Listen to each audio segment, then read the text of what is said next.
All right. Welcome back to the Malapert Smart Podcast. This is a YouTube exclusive. We need watch hours for YouTube. So that's my goal with this show. I'm not going to put this one on the podcast platform, so don't look for this one on the Apple Podcast. This is only YouTube. So we're going to do a review of TNA Impact from this past Thursday. I know it's Thursday morning, so there's a new Impact tonight, but this is a perfect chance to either catch up or get a review and freshen yourself before you watch Impact tonight. So I got 11 angles, all right? We're going to do a comprehensive review. This is not on live. I might do this as a live stream someday, but as of right now, I got no interaction with people. It's just me talking to myself like a psycho about TNA for, I guess it's going to go for maybe an hour, I'm guessing, maybe more, we'll see. But I got an itinerary, and I'm just going to go through my itinerary. 11 angles. All right, let's get started. This is TNA Impact from November 21st, 2024. First angle, Masha Slamovich versus Alicia Edwards. All right, let's get some pictures up here. All right, we got Alicia Edwards, so this is a no DQ match as they decided last week when they met up on the entrance ramp. So that gave me the impression that I thought this was going to be a crazy, wild matchup. Here's Alicia Edwards jaw-jacking with some fans. I like her heel work, but like I was saying, I thought this was going to be a crazy match with a lot of interference because, Tasha Steelz is aligned with Alicia Edwards, so I expected her to come out fairly early and try to help Alicia since it's a no DQ match, but as you'll see, there wasn't much of that actually. There's the system friendship rings that they gave to each other last week. Playing slides for you guys here on YouTube. I'm still going to try to describe what's going on in case someone's got their video down and they're just listening maybe at work or something, so excuse me if I sound repetitive, but all right, here comes Masha Slamovich, the TNA Knockouts World Champion. This is a Knockouts title match, by the way. I guess these two used to be a tag team together. That's before I started watching TNA again. I've gotten into it within the past couple months. So since I've been watching, these two have been at each other's throats, but there's more history to it than I know. But here's Jade Chung, if anyone wants to know who the ring announcer is for TNA Impact. But I'm going to jump to the match. All right, so this is a Knockouts title match. I'll give it some attention. I'm not just going to skip to the ending like I sometimes do for a lot of these shows. But let's see. There's a jump start. So Alicia Edwards a lot smaller than Masha Slamovich, so she had to try to get an advantage somehow, and she jumped Masha right before the ring announcer, Jade Chung, even finished Masha Slamovich's ring introductions. So here's Alicia Edwards. This is how I bookmarked this one because this is how the referee rung the bell. Let's look at the referee over there. It's like, all right, ring the bell. Wow. Masha Slamovich hasn't even gotten up on her feet, but not Tasha Steelz. Alicia Edwards got her foot on Masha Slamovich's throat, and the referee's just going to go ahead and start the match. So, all right, that's good enough. They're both in the ring. Let's just do this. Let's see what I can come up with. All right, so they went to weapons fairly early. Here's Alicia grabbing a kendo stick, missed it, and Masha recovered from that slow start that she had a disadvantage at the beginning, but she recovered from that fairly easily. But here's a dive out of the top rope or through the middle rope, and Alicia with the trash can lid, and that gave her the advantage for a little while. So all right, here's her in the ring. Alicia's got Masha Slamovich set up for a jumping DDT on a steel chair that she set up in the ring on the floor on the mat. So she's got Masha set up here in the corner with the steel chair in between the ring ropes, and Masha Slamovich is going to try to slam into her, and she misses. So there's Masha getting out of the way, and that's a shot to the face with the steel chair from Alicia Edwards. All right, let's see how this match progresses. I got bookmarks here. I don't necessarily remember all of them, but I did this earlier today. Here's Masha Slamovich with a trash can. So she set that up inside the ring, and she's going to take Alicia up to the top rope to, I guess, suplex her off the top rope. But it got thwarted by Alicia Edwards with the thumb to the eye. So there you go. There's a little, it is no DQ, but still dirty tactics going for the eye. And then, so Alicia reverses that and then power bombs Masha into the trash can. So that's a pretty wicked bump. That looks like it could mess something up. So here they are, man, fighting for that Knockouts title, giving it all they got. But Alicia Edwards did not get the pinfall there. That was a kick out, false finish. Masha Slamovich kicked out of that one. And then back to the kendo stick. So Alicia Edwards got the kendo stick again. She's got 2 whacks in, as far as I got written down here, with the kendo stick. And then it looks like Masha just overpowers her, stops the third one, grabs it, and takes it away, and basically just beats Alicia with the kendo stick herself. No DQ. Here's a second whack, and I think that's going to lead to the finishing move.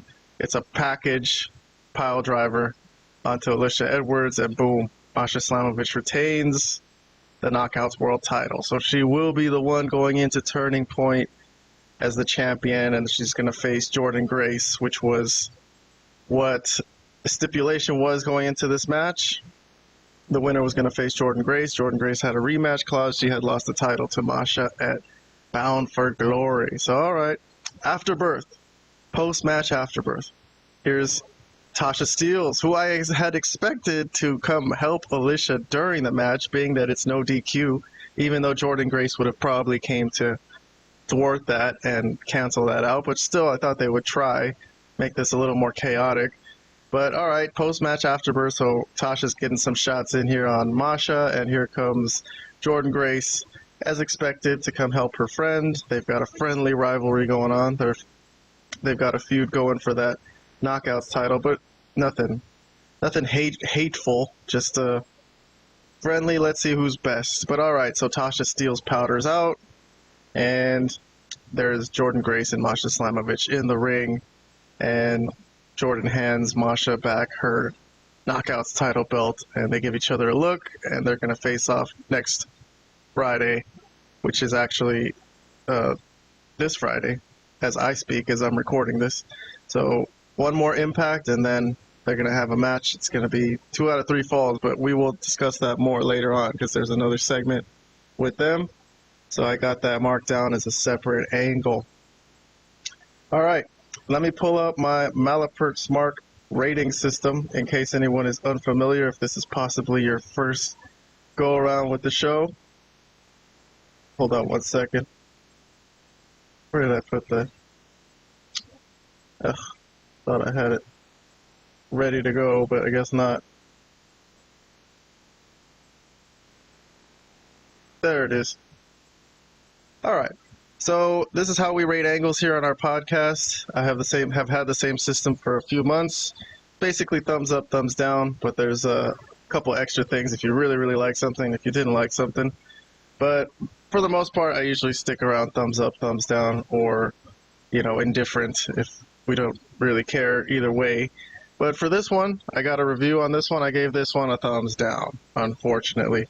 -1. So I'm going to keep a running tally on my page here so you guys could see what's going on with my score so far. So unfortunately, -1.0. The show starts at a little slow. I can't say I necessarily like this. I thought, like I said, there could be more interference, make it a little more exciting. I mean, a one-on-one match between Masha and Alicia Edwards. As much as I love Alicia Edwards, there was no way she was going to win that, even with weapons. She's just way too small. As they showed in the tail of the tape earlier in the night, she was 5 feet tall. Masha 5'6", not a huge girl, but still bigger than Alicia. Alicia is so small.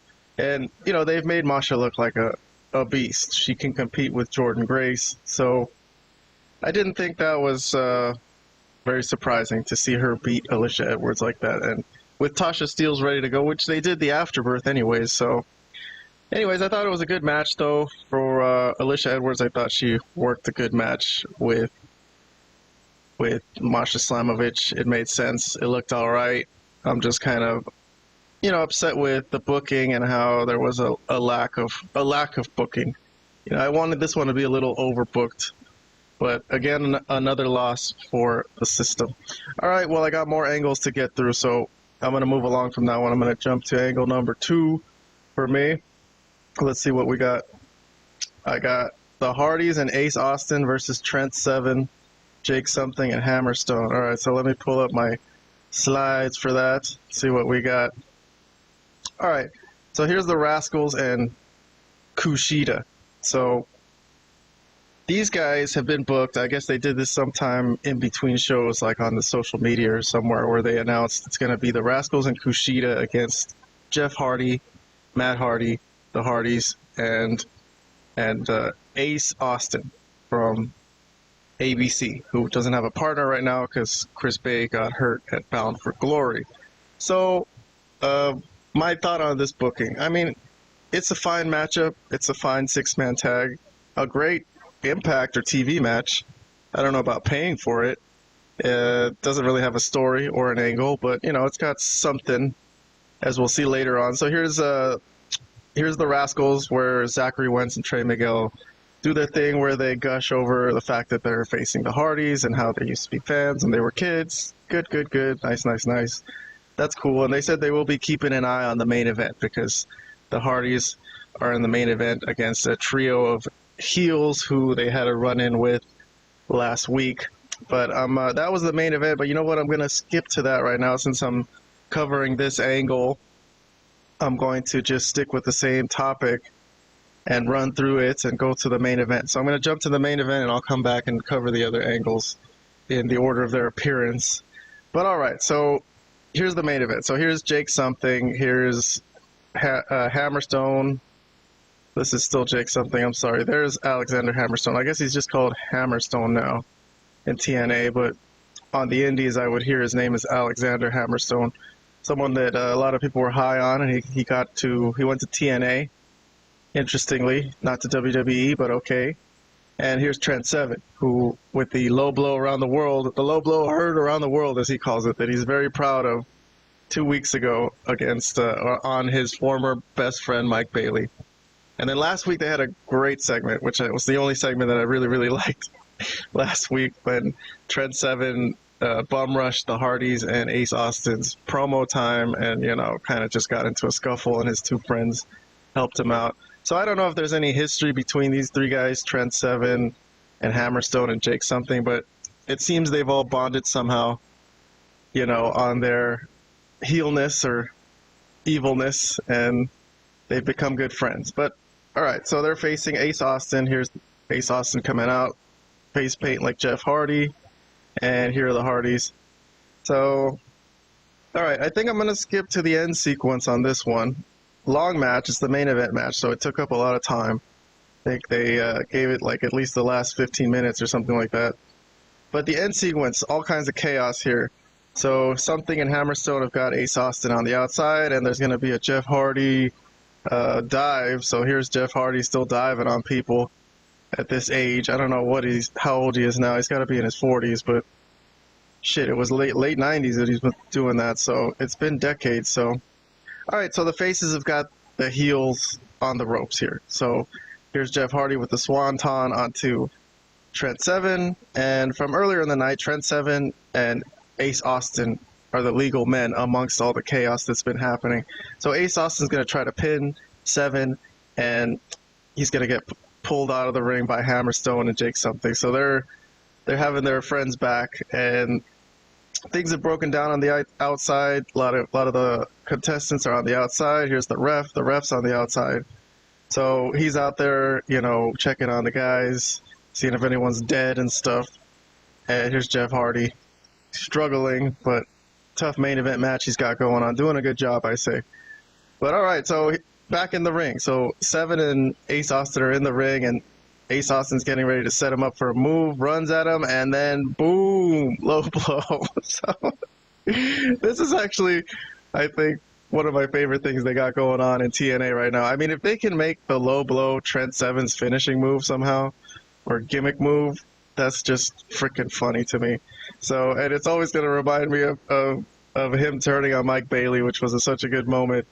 But, all right, so his finishing move is called the Burning Hammer. So I guess he gets his guys up on his back, kind of like Lex Luger in the torture rack, and kind of gives them a slam on their face. So bad guys win. Trent Seven. All right. Trent Seven goes out there to check on his buddies. So they really are, it seems to be a solid trio now. So these guys. One thing I would say about Trent Seven after he won the match, I was looking for a bookmark to grab, or an image to stop on for this show, and he didn't even really look at the camera. I mean, if he wants to be a star and he wants to make something out of that heel turn on Mike Bailey, he's got to show his face, I'd say. Try to, make more faces at the camera. But all right, so Matt Hardy, I guess he saw the low blow, the post-match afterbirth. Here we go. Here's what happens after the match. And he grabs Trent Seven by the hair, and they're mad at him, and it looks like they're gonna do something to him. But Seven's buddies, again, get in the ring and help him out. So this is going to turn into like a beatdown, heels on faces. And this is thwarted by the Rascals and Kushida. So the Hardys' opponents and Ace Austin's opponents from next Friday, or this coming Friday at Turning Point, and they saved the Hardys, out of respect. So they shake hands, and they're going to face each other next week. So, and that's the end of the show. So that's how the show ended. That was the main event segment. All right, well, ratings. What do I got? My review on this one. Angle number 2 on the night. I got a half thumbs up. So I can give this an Orange Cassidy half thumbs up. All right, not a full thumbs up, but I kind of liked it. So I'll give it some points. I'll add a half point on my total score. So I'm going to take this from -1 to -0.5. See if we can get this show over into the positives. But all right, I mean, what I liked about it, I like the low blow. That's all I'll say. I think to me the Trent Seven thing is an interesting development. If they can get him to be like a strong heel character on the show, I'll consider that a positive. Other than that, like I said, I wasn't too fond of the booking of the Turning Point 6-man tag and all the things about respect and saving the Hardys. Whatever. Okay. I'm going to move on, though. Let's see what my next angle is. I got angle number 3. Moving on here. We got 11 angles to get through. We're moving along. We got Ash by Elegance versus Jody Threat. So let me pull something up here. Here we go. Here's Ash and Jody. Jody Threat is the one with the redhead girl. She's in a tag team called Spitfire with Danny Luna. So Danny Luna's out here to watch her back. And she's facing Ash by Elegance. Well, before I move on to Ash by Elegance, I'll stick with Jody Threat. So her nickname, I guess, is the Wild Child. And she does this thing where she runs to the ring and she's like all energetic and crazy. But, all right. The red and green hair I like. I didn't like their promo last week. I thought it was a little weak, but here we go again. So this is looks like a round robin thing they're doing. Here's the personal concierge of Ash by Elegance, but they've been having a round robin where Ash by Elegance and her protege, Heather by Elegance, are doing matches against the girls in Spitfire, and I guess they're going to see if they deserve a title shot. I think that's supposedly what the booking is. But so far, that's been interesting. It's 1-1. So Ash beat Jody Threat last time, and now she's Ash beat Danny Luna last time, so now she's facing Jody Threat tonight. So, and then Heather lost her match. So right now it's 1-1. I think that's an interesting idea for booking. I like it. The personal concierge, let's back up to that. So I don't know if we've covered that because last week was my first review of iMPACT and Ash by Elegance. I don't want to gloss over this. She has a guy who comes out and introduces her and talks her up, puts her over every single time. And he introduces her and, plays her up and A concierge. So I had to look that up, what that means. I mean, it sounds funny, but I never knew exactly what it meant. So a concierge is, for those of you out there who don't know, is a hotel employee. So the guy, you ask for amenities or whatever you need. So she has her own personal hotel employee, I guess. You can consider it a servant, it seems. But all right, and then their intro, it's pretty fancy. She's got a logo of everything with her face, Ash by Elegance. I guess it sounds like a perfume or something. And there she is. So I gotta admit, she is very elegant. Okay, and the makeover they did on Heather Reckless to make her Heather by Elegance was pretty amazing. Pretty amazing. But I'm gonna move on to the match. So let's see what we got in the match. So the first thing that happens, Jody Threat, as soon as she comes up to Ash, Ash bails out of the ring. So there's the first bailout. Yeah, 'cause she's gonna do this multiple times, and a little scare tactics, I guess, mind games, and then here's the second time. So second time they're gonna lock up again, and again she runs out of the ring. So a lot of Hulk Hogan tactics here, right? Every Hulk Hogan match from the '90s, heel Hulk Hogan, he doesn't want to fight. Yeah. But at least they haven't done it multiple times on this show, so it's all right. She's the only character who gets to do it. So eventually she's gotta get in the ring. She takes her time to get in the ring, but she's gonna get counted out. So she jumps in the ring, and Jody Threat steps on her hand, and Ash by Elegance is asking her like, "Come on, get off me, please." So I'm gonna play some of the commentary team for this one. We're gonna go to watch along mode. You could zoom in if you need to. Can't play video here on YouTube without getting clipped for copyright, so I got to put it real tiny over there. But I wanted to play some of what Tom Hannafin and Matthew Raywalt debated on whether stepping on someone's foot in wrestling is okay. Stepping on Ash's hand. That small joint manipulation. Referee, you got to do something about that. It's wrestling. So there's What are you talking about? There are rules. This is a civil society. It's completely legal to step on your opponent's hand. All right, we'll have to look at the rule book as Jody Threat now imposing her. Well, we don't know. I guess we got to look at the rule book. But Matthew Raywalt is all about rules and society. But okay, let's move back to picture mode. Sorry, I just wanted to get some of the commentary team in. I thought they were really funny. I'm a big fan of them. I think they're really good. So I love enjoying or listening. I enjoy listening to their commentary. Sometimes I just play the matches in my car, and I'm not even watching, but I just listen to the banter. But moving along with this match. So this spot usually never looks good. I bookmarked this one because I thought Jody Threat did a great job going into the ring post and making it look. But even the commentators were like, "Whoa, what? Did you see that?" So Ash by Elegance in the corner here, and Jody Threat's gonna run into her and try to spear her, and Ash gets out of the way, and boom, into the corner. And the little bit of what do you call it, like the spring action. Let's play it again, because I kind of stopped it in the middle. But the spring action, she didn't actually go into the ring post, but it made it look like she did.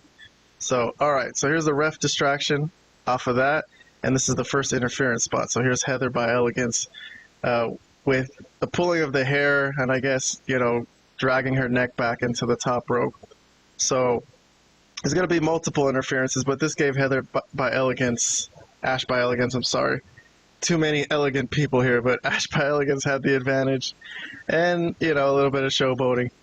So here's the second interference by Heather. So again, the ref is scolding Ash for not breaking a hold fast enough, and that's when Heather Reckless again choking Jody Threat. And I don't know what Danny Luna's doing on the other side. I guess she doesn't see, but okay, she had a hard time getting involved in this match. So let's see what happened next. What do I got? Here's Heather again getting onto the ring apron, getting the ref to not look at what's going on, and I think this is where the concierge gets involved. So when Jody Threat gets Ash set up on the top rope for looks like a superplex, and then The concierge is over here. It's hard to see, but he grabs he grabs Ash's leg so he doesn't let the suplex come off. And then that leads to Ash pushing Jody Threat off. And then Dani Luna, she finally gets involved at this point. She socks Heather. It's hard to see, but she does lay her out. So that's going to be, I guess, next week's match or the next match they do in this round robin. So that's an interesting little preview. But took her long enough to get involved, honestly, with her friend getting fucked with for the whole match. But at that point, they've done enough damage. So Swanton Bomb, second Swanton we saw. I guess we saw one from Jeff Hardy, but that was later in the night, although I've already played it. But all right, so that's the win. Win for Ash by elegance. So now they're 2-1, it seems. 2 wins for Ash. Heather couldn't win her match, but we'll see if she can win the next week. She's facing Dani Luna next week. So if she wins that, definitely they deserve a title shot. I mean, I think even if they lose that, the fact that they've gone 2-2, I think they would still deserve a title shot. So, all right. That's that. So what did I give this? I give this the tag team, or not, the round robin thing they're doing with these tag teams with Spitfire and Ash and Heather. I'm going to give that another half thumbs up. So the incessant interference and, the showboating, I think it was enough for me to say I kind of liked it. So Orange Cassidy, half thumbs up. Let's pull up the rating system. Here it is. So it's 0.5 points on my rating system. Not a full thumbs up, but just a half thumbs up. So I'll add 0.5 to my rating system, or to my total score. So I'm back at 0.0 right now. Back to 500. All right, let's see if our next album can get, not next album, our next angle can get us over 500 and into the positive on this show. Let's see what I got. My next slide is going to be Kazarian and Santana. So, all right, interesting stuff here. So Santana, Mike Santana, has been getting a big push, getting a lot of promo time, getting a lot of big wins, potential future world champion, as they've been putting it. So he comes in through the crowd. So he's the crowd favorite, it seems. So he's the guy that gets to come in through the crowd. And he got promo time. So he got in-ring promo time. So they let him just come to the ring and cut a promo. But interestingly enough, I thought it was a mistake, but I guess they planned it this way.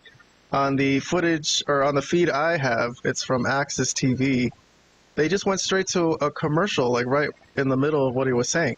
Which I guess is fine, because he kind of just says the same thing all the time. Every time he talks, about how, he thought he'd never get off the streets, and, he's overcome and he's an underdog and all that. Okay. So he's doing all that to the crowd, placating to the crowd and everything. And all the meanwhile, there's a Jameson commercial, it looks like. And it looks like this is a betting thing, Bet MGM. Okay. Not into betting. I'd rather flush my money down the toilet, honestly. Another one here, Super Beat Steel. I guess it's a healthy blood pressure support supplement, and it's very highly recommended by doctors. So they even had a doctor. I think they had a doctor right here talking about how good it is. So, all right, back to the ring. So in the meantime, I guess, hey, Laura, calm down. You okay? All right, this is my dog, man.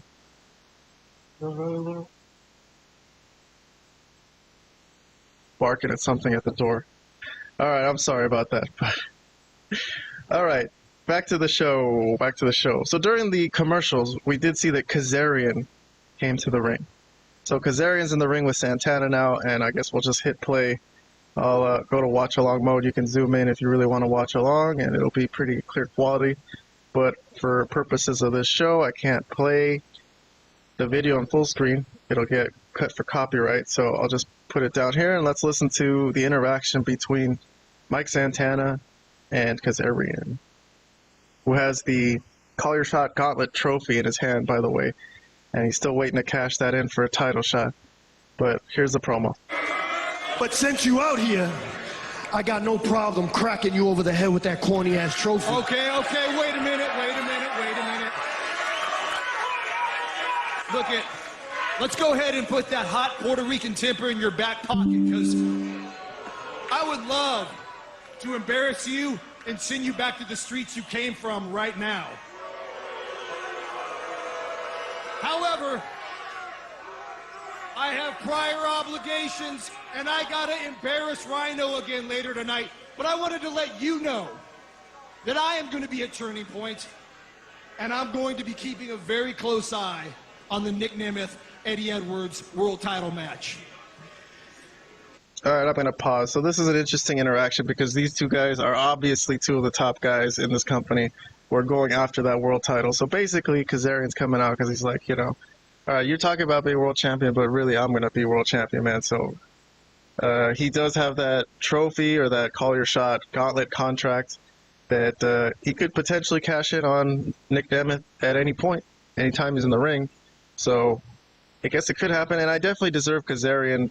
I definitely think Kazarian deserves a world title run in TNA. Like it's long overdue at this point. So he's one of the legends. I don't know. He wasn't a top guy at the beginning, but he was a mid card guy, and he's still there. So based on seniority, I do believe he deserves it. So all right, let me continue on with what they're saying or what Santana's going to say to Kazarian. You know, it's funny that you bring up Turning Point, because the reality is I don't have a match yet.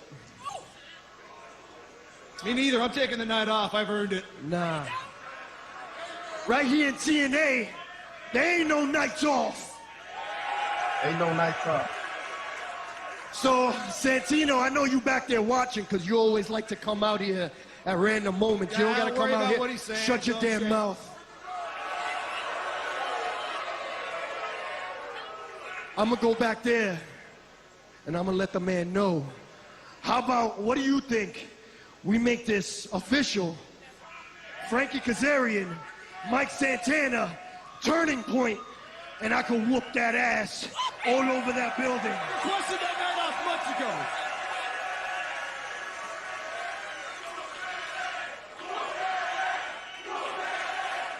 All right. It's a good way to, you know, promote a match out of nowhere. Why not? The people Plus, this is two top guys. So good luck tonight against that man beast Rhino.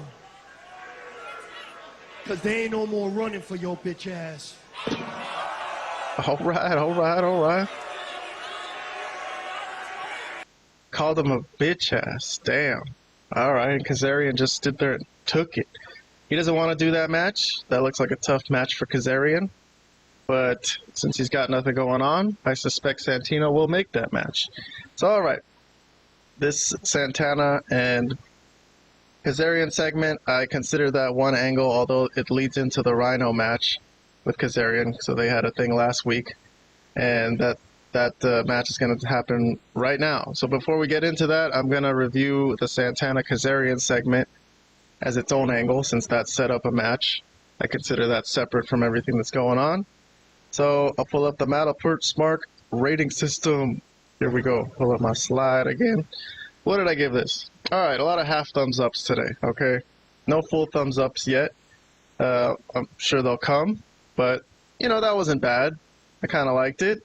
He called him a bitch ass. They set up a match for the pay-per-view, and it's two good wrestlers, so why not? So I'll add a half point onto my full score for this impact so far. So I'm at plus 0.5. All right, we're in the positive now. Cool. All right, let's go up to angle number 5. So 5 out of 11. I got Kazarian versus Rhino. So very next angle. This got set up last week. But since you out here, They did mention this match during their little spat right there with Santana and Kazarian, so I included that in this angle. But we don't have to watch it again. We just saw it.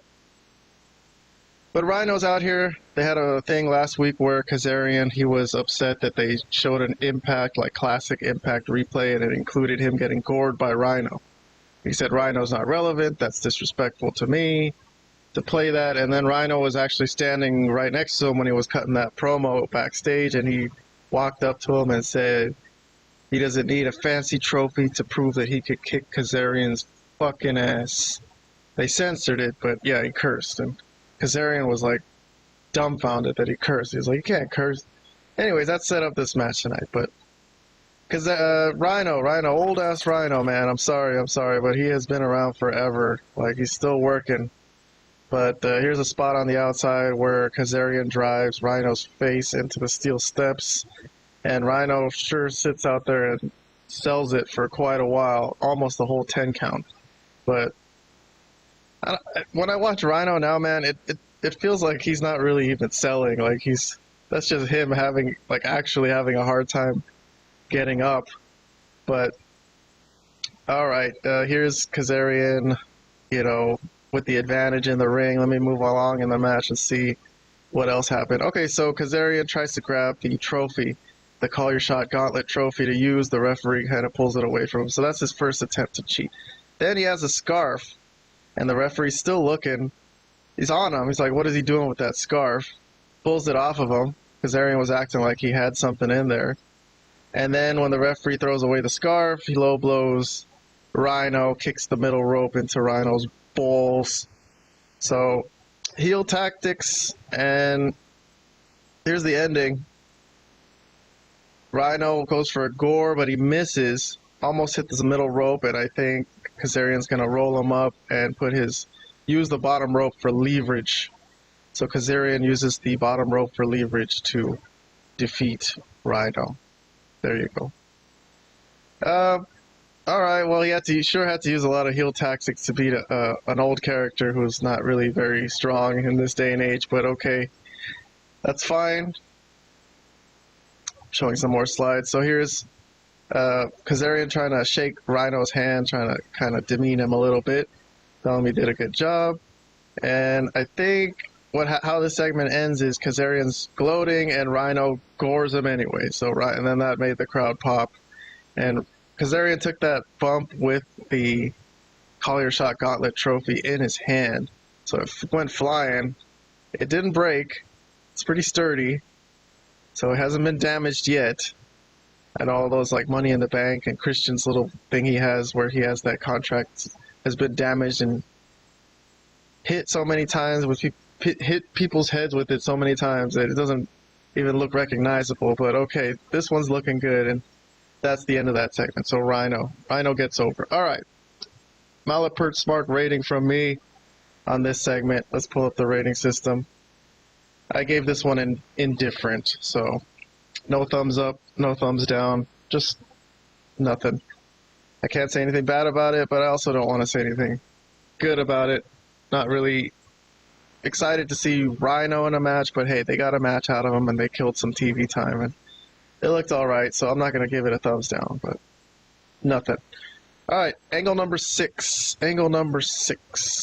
Let's move along to angle number 6. What do we got? Let's put our slide up here. This one is going to be Steve Maclin's mental troubles. All right, this is an interesting segment. This turns out to be looks like 6-minute and 23-second movie.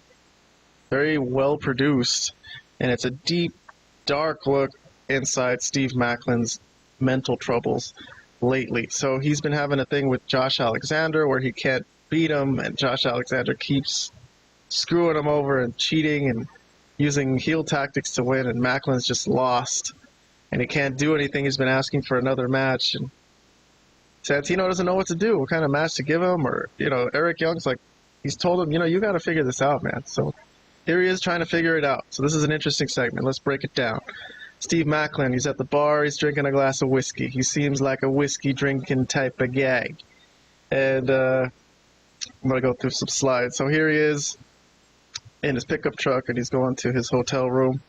They're pretty detailed, very dramatic. I'm not going to play a lot of it because there's a lot of music, and I don't know which one is real or AI. So I don't want to get clipped for any copyright, so I'm just not going to play it. But here's Maclin very dramatically heading to his hotel bedroom where he's going to take a nap, it seems. But he's going to look at taking a shower. All right, so that's always the sign of a depressed dude. And then he's going to look through some pictures. Before he looks at the pictures, this is the part where while he's taking a shower, he's going to get a lot of mental images come through his head. So I would slow motion this so we could see what's going on.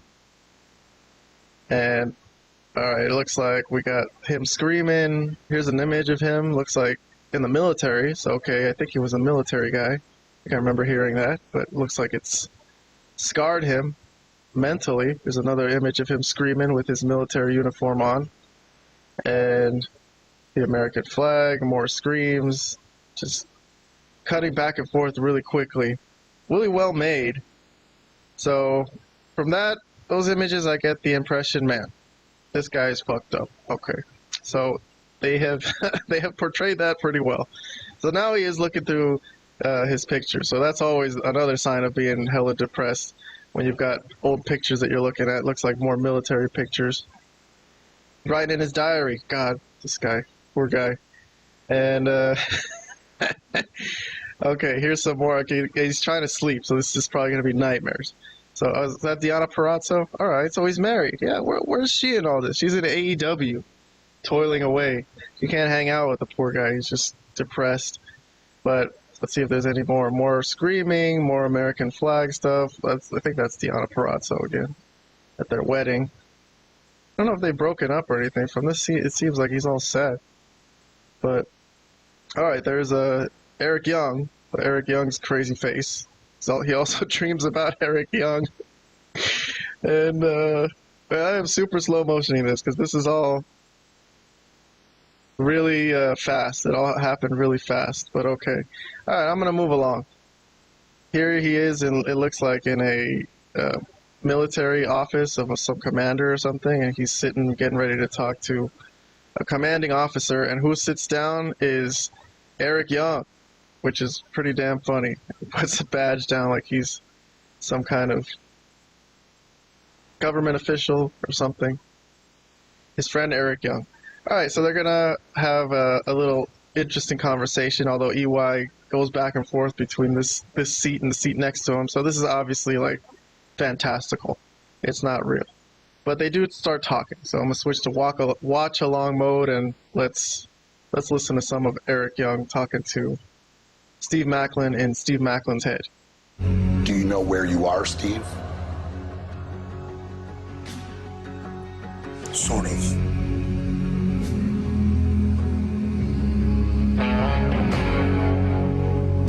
Do you know who I am? No one does. How did you end up here, Steve? Maybe I'm not me. Not yet. Do you know what this is about, Steve? Maybe. Tell me about how you feel, Steve. What is purpose? What is this place? Loss. Loss is scary, right, Steve? Is this about losing someone? Is this about losing yourself? Is this about losing what you believe and who you are? Why are we here, Steve? You think that this is my fault? Do you think you're here because of me? No. Because you lost something? You believe it's your fault? Is this making you think, Steve? Yes. Is this about loss, Steve? What did you lose? Time. Torture is time. Torture is time. Time is all we have. Time. Is that important to you, Steve? Is that why you're mad? Yes. Because you want to fix it. Can't be fixed. It can't be fixed. Then All right. You guys get the point. I'm gonna stop this right there.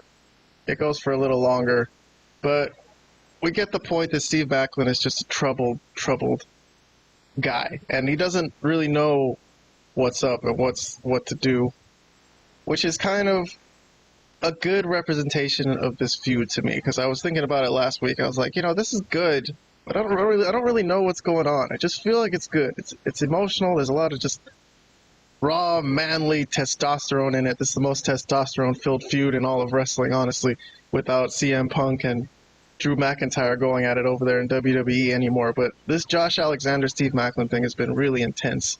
But it's just been like, I don't really know what's going on in Steve Maclin's head. And from this, it seems like he doesn't know what's going on in his head either. So, I don't know. I like this, though. This was actually well made. And he opens the door. He gets waken up by a knock to the door, and it's Eric Young. And that's the end of the segment. So let's look into Steve Maclin's mental struggles. This is the first thing today that I'm giving a full thumbs up. So I'm adding a whole point onto my Impact review from this. So thumbs up. I like this. Okay, this is good. This is good. This was nicely made. It looked professional, and nothing bad to say about it really. So 1.5. I'm at plus 1.5 right now on my Malapert Smart Impact review for November 21st, 2024. But I got to move on. So Leon Slater and Laredo Kid. That's the next angle. They're facing off against the System and Moose. So Moose, who won the X Division title last week. So these are X Division guys getting pit against Moose. And here's Leon Slater, who had a really good match against Mike Bailey a few weeks ago before Mike Bailey's departure from TNA, the X Division champion he was. But very impressed with him. Laredo Kid, he's been around Mexico.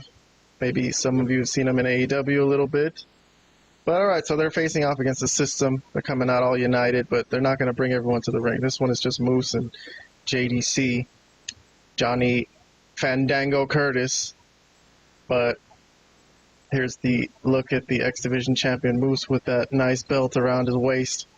But all right, let's skip to later in the match. So I'm going to skip at least 7 minutes, around 7 minutes, and see what happens. So here's Moose getting flung out of the ring with his own momentum. Looks like Laredo Kid pulls down the top rope. Moose flies out. Very athletic guy for his size. Very impressed by him.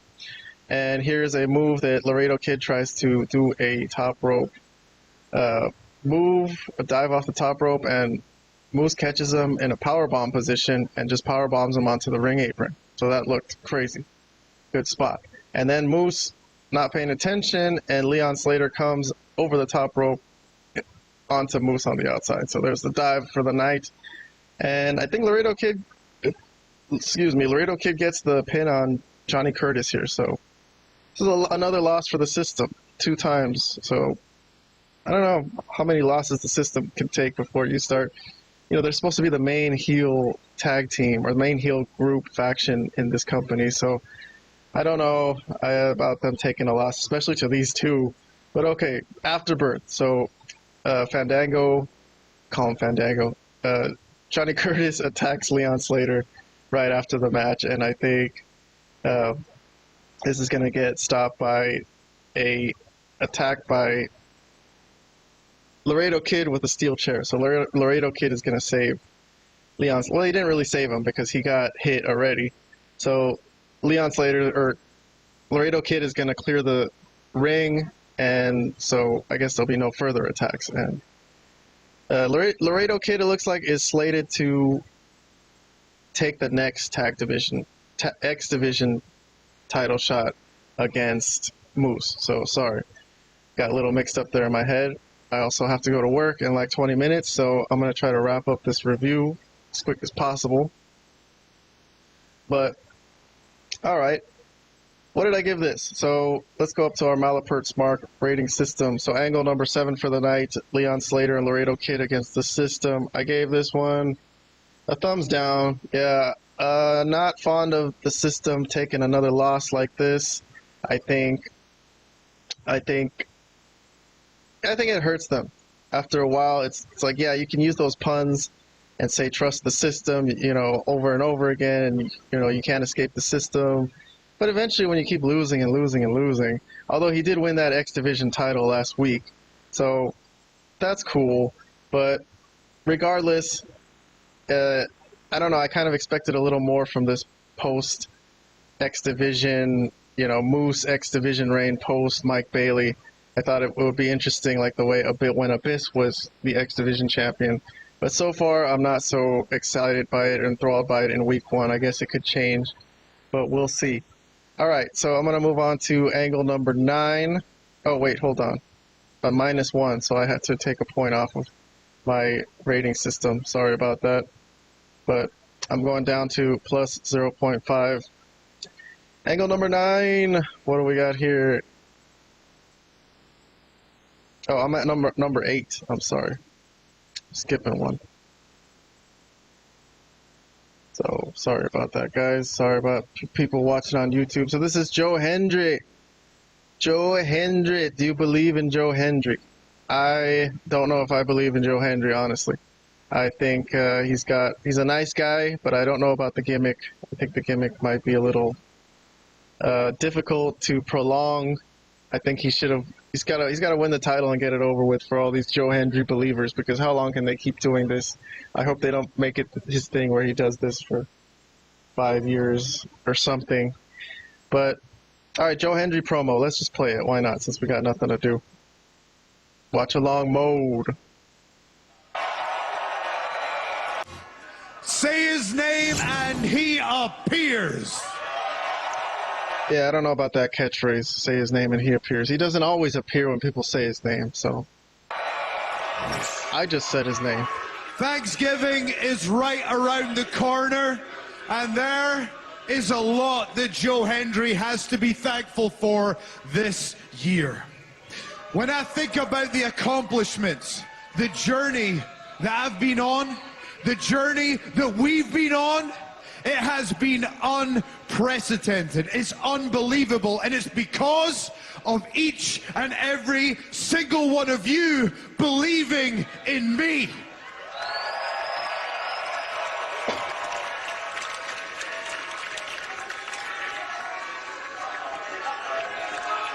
That said, I can't let it go. I cannot let it go. For me, the dream, the goal is to become TNA World Champion. All right. That's good. By turning point, I will be competing in a Thanksgiving turkey bowl match. That's true. I forgot to mention this. So he is talking about continuing his quest to be TNA champion, which is good and important and a good thing to do. But he's also in this Thanksgiving Turkey Bowl match on this Friday at Turning Point. So I guess it's 6 competitors, and whoever gets pinned has to wear a turkey costume, which I guess he's going to mention right now. But And it's difficult for me to think about the fact I should be standing here with a TNA World Championship, but if I lose this match, I could be standing here in a turkey costume.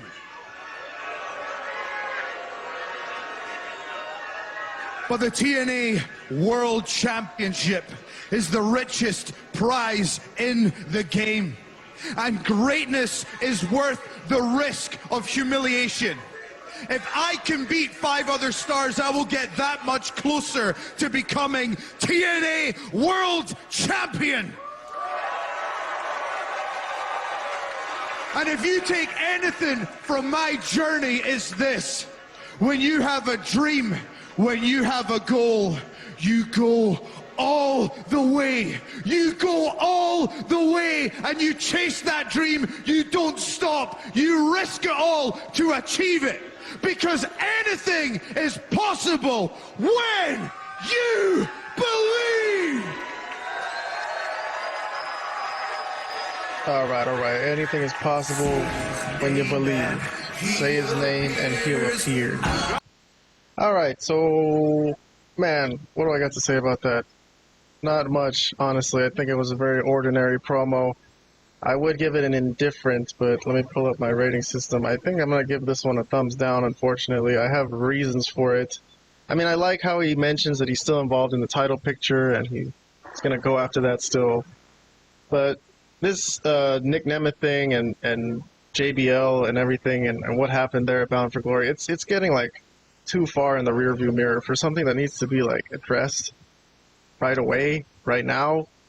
Like, I don't know, they put that on the back burner for so long, but people know it's something that needs to be, you know, figured out. And I don't know, I think that's probably what he should mention first, is like, you know what, I'm going to win that Turkey Bowl match and I'm going to find out what's going on with JBL and Nick Nemeth. Because the only reason we don't know is because once they addressed it and Joe Hendry talked to Nick Nemeth about it, the system came out and that interrupted. So because of that, like, dude, they left us all hanging. That's really important. So, okay. And then the fact that Joe Hendry's in a Turkey Bowl match, like, whatever. I don't really care. I'm sure he's not going to lose. But, okay. Thumbs down. So I'm going to take another point off. So now, unfortunately, my impact rating is in the negative. So I'm at negative 0.5. But I'm gonna move along. I got another promo to play, so I think this one is Nick Nemeth. So he's gonna face Eddie Edwards instead of Joe Hendry at the pay-per-view at Turning Point to defend his title. So a minute and 22 second promo by Nick Nemeth in the back. We might as well just listen to it. Let's do it. Angle number 9. Yeah. I guess we all still believe in Joe Hendry. I know I do. But I'm much more focused on Turning Point. Eddie Edwards. And don't think it's just Eddie Edwards. Of course not. No matter how good he is, no matter what he's accomplished, it's never just Eddie Edwards. It will be the entire system right behind him. And I know I gotta have eyes in the back of my head because as a champion, as a fighting champion, as a TNA fighting champion, I know what it takes to not just win this match, not just win this title, not just stay at the top, setting examples about how good it is to be. It's an honor of mine to be a TNA champion. It's an honor of mine to go around the world as the TNA champion. But at Turning Point, Eddie, enjoy that Thanksgiving dinner, buddy. Because I know all you care about with this system is power. And you will never take this power away from me.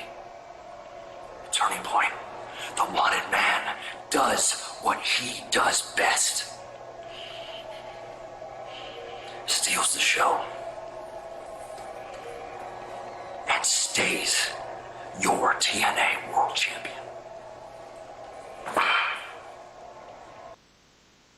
All right, so Nick Nemeth, there's a promo.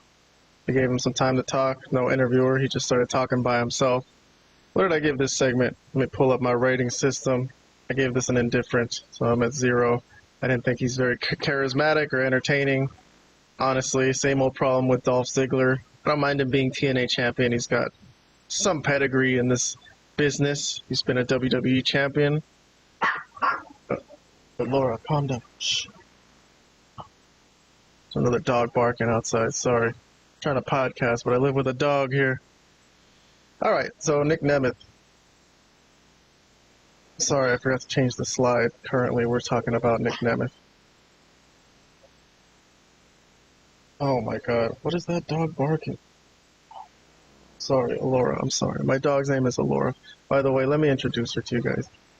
You guys haven't seen her.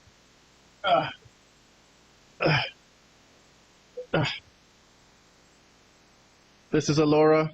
She's a Malapert Smart Podcast Hall of Famer. She's been on this show several times, and I inducted her into the Hall of Fame last year as our first inductee. She's the best, honestly. I love her. I don't know what to do without her. All right, go away. I got to finish the podcast. All right, what was I talking about? Talking about Nick Nemeth. So this didn't add any points onto my rating system. I'm still at 0.5. Let's see if I can get into the positives. I got a couple more angles to go. Let's see what I got next. Savannah Evans. Let's pull up some footage. Sorry, guys. So Savannah Evans returned a couple weeks ago, and here she is. And she jumped Lei Ying Lee because Lei Ying Lee was about to, have a match. She had a spot on the card where she was getting matches, and Savannah Evans just came after the match and just jumped her like, "I'm taking your spot," basically. And this is her first match back. She's facing Brittany Jade. All right, indie talent. You may have seen her on AEW Dark. Actually, most recently, I think she was on a match against Camille on Dynamite. So she did a job match to Camille when Camille came in as Mercedes Monet's valet in AEW at the moment. Camille looked strong back then, although she hasn't looked strong lately. But all right, Brittany Jade. Here's an image of Brittany Jade looking scared of Savannah Evans.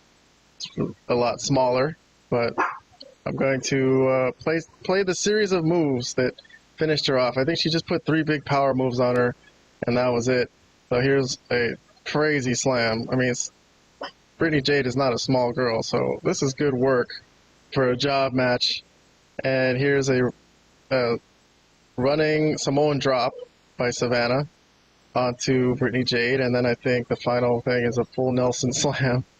There you go. Damn. All right. Well, I would say Brittany Jade sure earned whatever money she got on this night, and that's a win for Savannah Evans. What did I give this? Angle number 10 on tonight's list of angles. I gave this one a half thumbs up. All right, so good squash match, and I think it did enough for Savannah Evans to make it look good.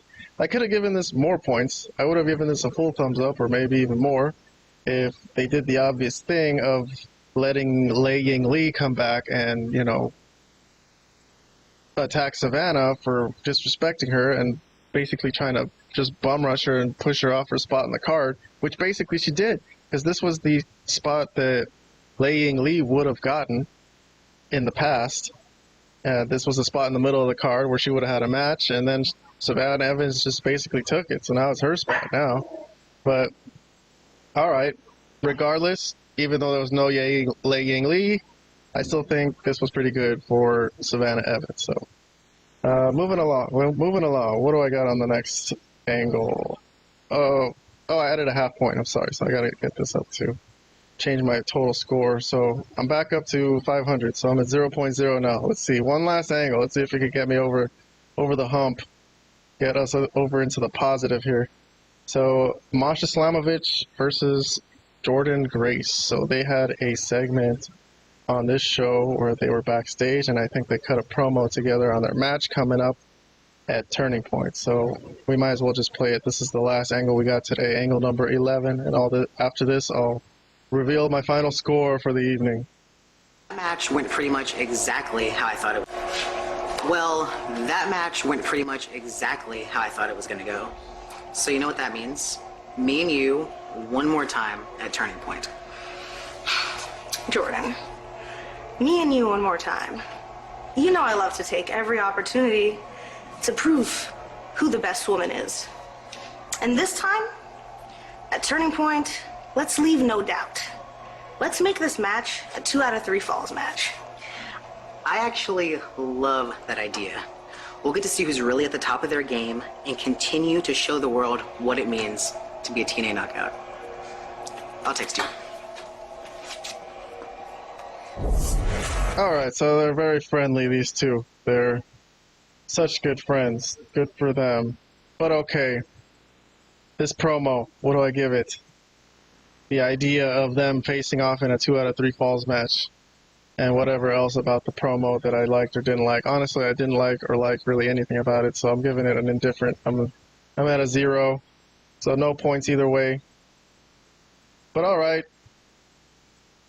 What do I think about that? I mean, it's fine. These guys have good matches. I'm not really excited to see a really, really long match between Jordan and Masha Slamovich. I don't know who's going to win. I suspect maybe they could give the belt back to Jordan Grace, since Masha beat her once, put her over clean, get the title back on the main star. I don't know. But overall, I don't think these two, unfortunately, have a whole lot of charisma in their promos. They're excellent workers. They look great. They're in fantastic shape, especially Jordan Grace. Like, God, WWE love her. They bring her on NXT as like an attraction. But not very exciting when she talks. Anyways, I'm going to move on. I got my final review scores. Let me pull that slide. So my final score ended up being 0.0. So I wasn't the best Dynamite. Impact. Wasn't the best Impact. Unfortunately, there were some things that I expected and didn't get. So, and the Joe Hendry promo wasn't really that interesting or special. Masha Slamovich versus Alicia, I thought could have used some more booking. Oh my God, Elora.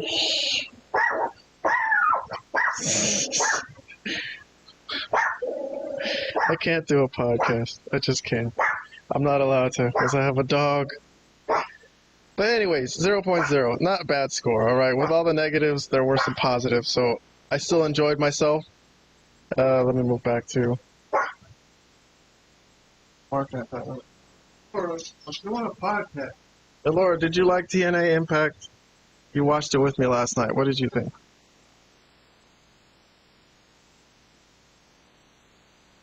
Nothing?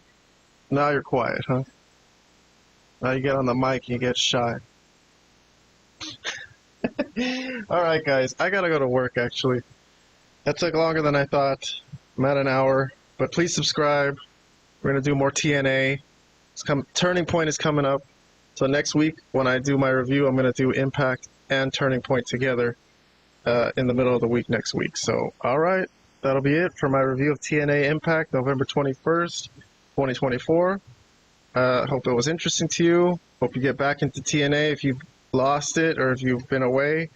And if you're watching Impact, good for you. You're a cool guy. And, you know, subscribe to our reviews, give you something to do on the ride home or, you know, while you're at work. If you got one of them jobs where, you know, they let you listen to your iPod or your iPhone. Like if you're a security guard, throw us on, you know, while you're working. Listen to some wrestling talk. All right, cool. Thank you so much. Oh, I forgot to mention, I got to also advertise our review posts. So go to our YouTube posts, and I do thumbs up, thumbs down reviews with my two friends, Vlad and Robert, for every single show on American television. On Raw, Dynamite, and Smackdown, Robert and Vlad, my two esteemed panelists on my other podcast, This Week in WWE and TNA. They usually join me on that one. Robert will watch NXT with me, so he does NXT. And then me by myself, I'll do Ring of Honor and Rampage and Collision, and also TNA Impact. But TNA here, I have a whole separate show here just exclusively for TNA. So, all right, make sure you subscribe, and you'll get notified for any new videos. We're talking about the wrestling every week, and we get review posts, real quick, nice reads if you got nothing to do, if you can't listen to something, or you're just in some waiting room somewhere. Go read our reviews for all the angles from all the major shows on American television. And that'll be it for this week. We'll see you next time.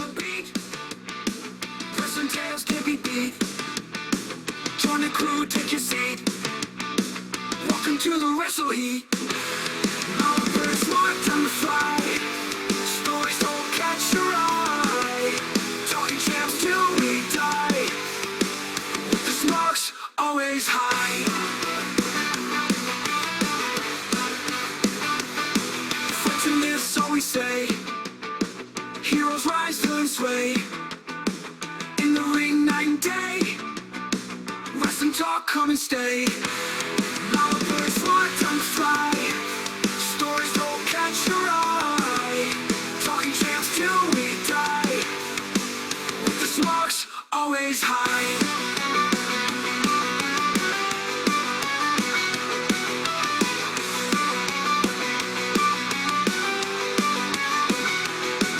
Hit the mat, crash and cheer.